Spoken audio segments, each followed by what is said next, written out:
In the sport of boxing, there's always a favorite and an underdog heading into any given fight. Whether determined through betting odds or through a simple analysis of a bout's complexion, fans get a general idea of who is supposed to win on fight night. The favorite, of course, is expected to earn the win one way or another. He owns a perceivable advantage and has a clear path to success. However, when things don't exactly go the favorite's way is when it gets interesting. It then becomes the underdog's job to derail the favorite and claim victory for himself. When an underdog is able to emerge victorious, it's called an upset. Boxing is abundant with stories of epic upsets embedded deep in its rich history tales of fighters who were all but written off, only to end up capturing elusive glory. Boxing is often called the theater of the unexpected. Due to its unpredictable nature, you may think you know what will happen in a bout, but the sport will almost always surprise you. Everyone loves an underdog story, and here we take a closer look at a handful of successful underdogs who were able to turn the tables and win. Today, Wild Boxing shares the 5 most shocking upsets in boxing history. Unbeaten English heavyweight Tyson Fury is brash and outspoken and has a cult following chanting his name every time he steps into the ring. Against the great Wladimir Klitschko in the year 2015, Fury's rabid fans traveled to Dusseldorf to chant his name. As the British boxer scored the biggest win of his career, a stunning upset of one of the most dominant heavyweight champions in recent times. Fury earned a unanimous decision on all 3 judges' scorecards, tallying 115-112, 115-112, and 116-111 in an exciting contest that saw Fury become the unified heavyweight world champion. After having started extremely fast and taking Klitschko out of his comfort zone, Fury picked his opponent apart from the outside, using his length and reach. It was a high-level chess match in the ring, and one that Fury would emerge from as an unlikely winner.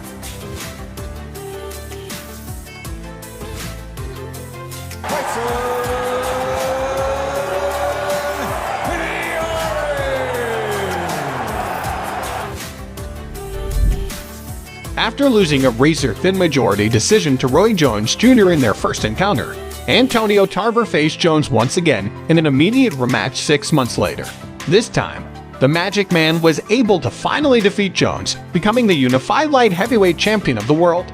The fact that Tarver beat Jones wasn't the most shocking part of it all, however, it's how he did it. Up until that bout, Jones was the top pound-for-pound fighter in boxing. The way he decimated his opponents with a unique flair and championship swagger. It was truly extraordinary. When Tarver finally dealt Jones the most devastating loss of his career, a shock second-round technical knockout, he was never the same boxer again. The two would rematch again in the 2005 year, but Tarver won that bout too, proving he truly had Roy's number. Roy has not found a way still to get a sustained attack against him.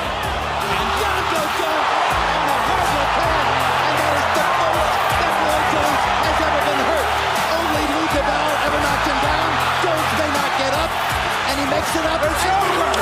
1080 stops the fight, and Jones is still on Queer Street, and that's amazing.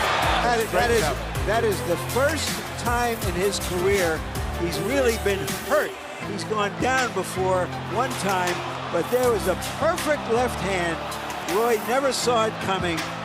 Roy is out, and in 2 fights now, we have to say that Tarver has bested Roy Jones.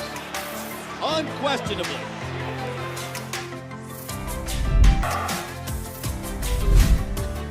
The late, great Muhammad Ali, also known as the Greatest, traveled all the way to Kinshasa to face the destructive fist of Big George Foreman in a bout that would later be remembered as the Rumble in the Jungle.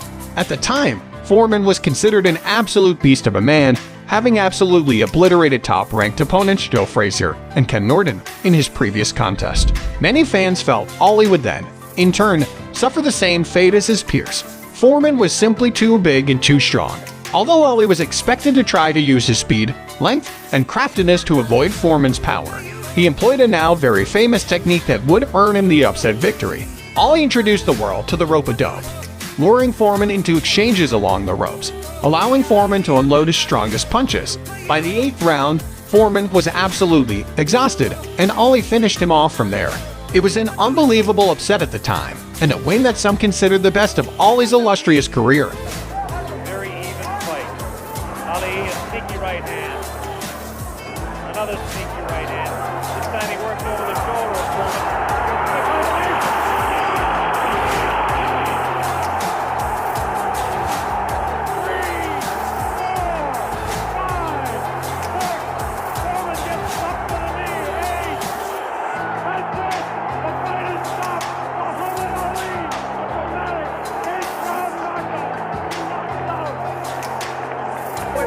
Here it is. The greatest fight of his life. Watch it now, watch it closely there. He'd been taking it easy and then suddenly the moment came. Suddenly the moment came. Watch it. And that was no phantom. That was no phantom punch. That was no phantom punch. And he's down and out. Mike Tyson was known in the late 1980s and the early 90s as the baddest man on the planet. He was the heavyweight champion of the world, and he was virtually untouchable. Behind a relentless offensive, fearsome uppercuts, and concussive hooks, Tyson made a habit of destroying any man he was put in the ring with. So, when he met heavy underdog James "Buster" Douglas at the Tokyo Dome in 1990, a loss was certainly unexpected. Douglas entered the bout a 42-1 underdog, taking on the undisputed title holder, a knockout artist that had no equal. He was also a journeyman with an unremarkable record.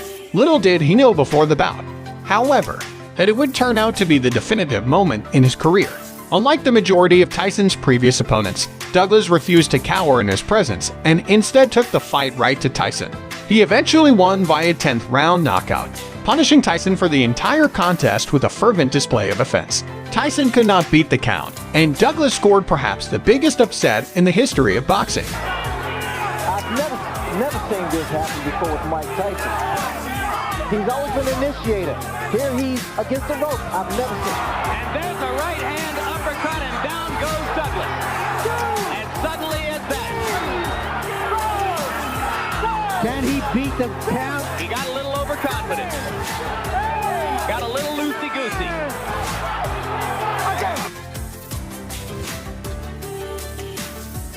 Tyson is down! Tyson is down for the first time in his career!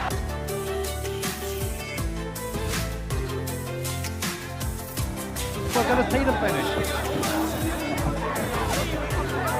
it is again, Colin. Now watch this. I wondered how much more Tyson could take. Let's have a look at the punches that did it. Set him up with the jab. There's the right uppercut. I think that did a lot of the damage. Then the left hook. Then another right. Then another left. And it was good night, Mike Tyson. The man who's been dubbed and seen as a monster of the ring.